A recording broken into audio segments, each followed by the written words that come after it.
I'm very glad to be here today for this event to take this opportunity and present myself here. I'm very honored to meet you, Mrs. Dinisha.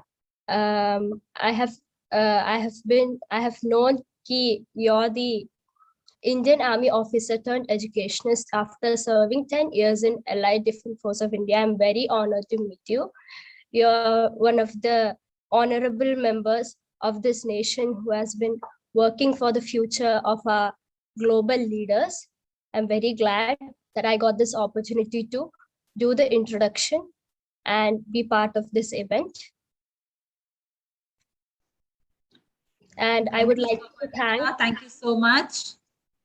I would also like to thank Sonika ma'am for organizing this event, and also Pranav Guha sir from EduTV for organizing this event and giving both of us, me and Preet, this opportunity to be part of this big event.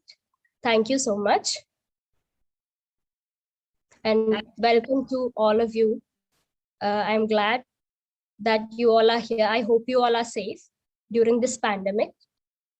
So I would like to start with the fact that Dinisha Bharadwaj ma'am, you have been an educationist for the past 10 years, and you have also worked in Indian Army.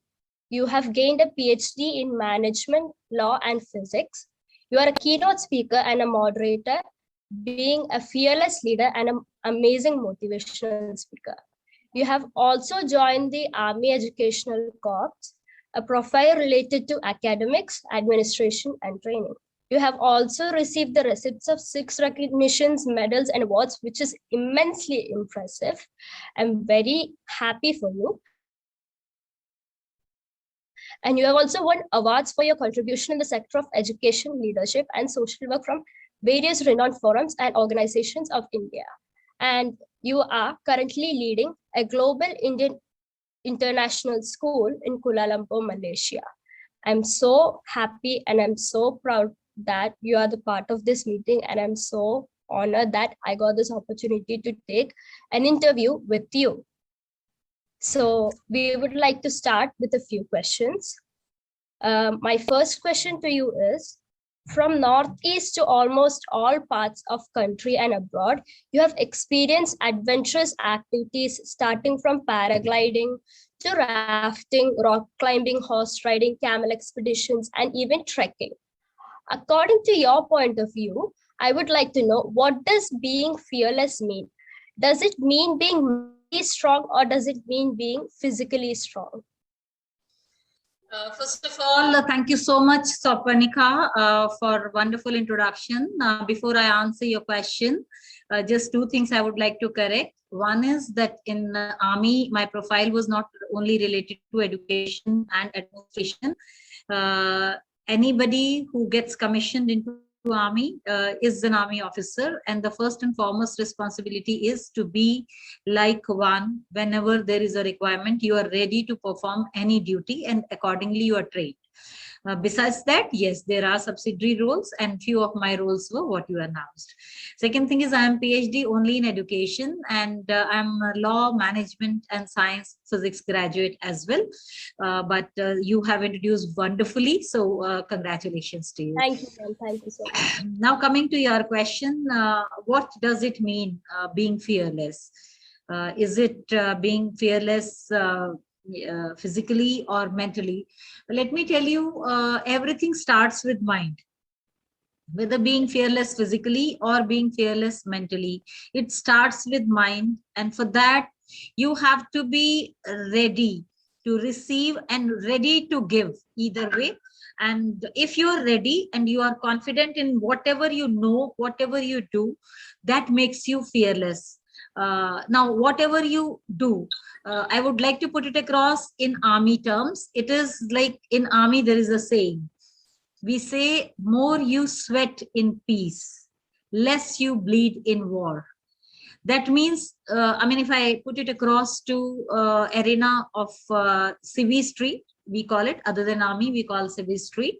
If I put it across to that, it means more of hard work makes you ready for any kind of situation where whether it is physically or mentally, one needs to bleed.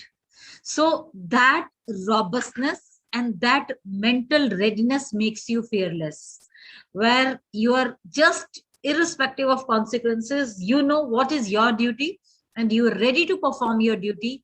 And then, you achieve and you set an example for others. So it starts from here, even fearlessness or, creating some iconic activity or being an example to somebody. It all lies in mind. Ma'am, that was an absolutely amazing answer. You are totally right.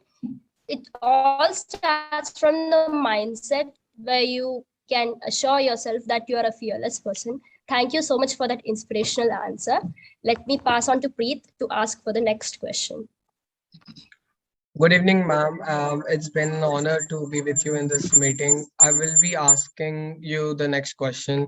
As an Indian Army officer, after serving for like 10 years in Elite Defense Force of India, how was your experience and why did you, what made you move from a military life to a civilian or a educationist life?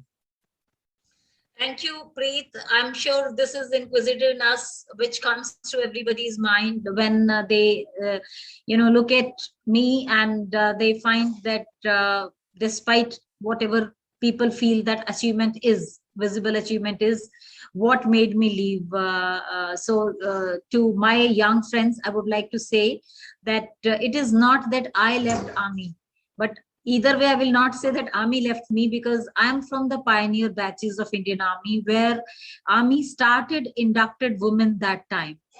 And when the first batch, that is my batch, when it started from in the beginning, when the army induction for women started, the first policy was only for 5 years, and subsequently army extended it for 5 more years.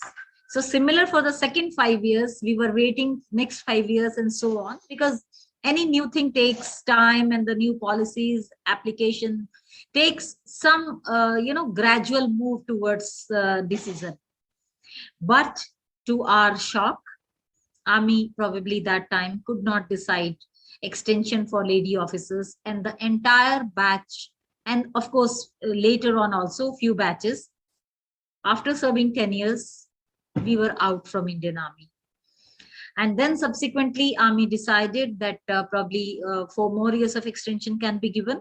I can see Ritika and I can see Sonika, and of course these young smart girls and boys are there who are growing and looking forward to embrace the success.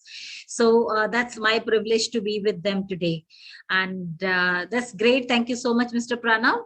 So that's how, Preet, it was that it was not that I left army, it was the policy was not there for anybody to go forward. And that is how this transition or my BH loan, where I created, I had to start from scratch. Can you imagine? After serving for 10 years, achieving a level, I was out for nowhere. And that is a young age of your age, maybe 21 or 22, when I was commissioned, and I was on cloud 9 that time, that I'm an officer with Indian Army and I'm the pioneer and celebrity, enjoyed really celebrity status, lot of interviews, lot of news coverage and everything. And all of a sudden, after 10 years, you are hunting for employability. So that was my life. Thank you for this amazing answer, ma'am. I'm sure that it must be a different journey, like after army background, like after what you had, starting from scratch. It must be very difficult. I'm so thankful that you shared this experience with us.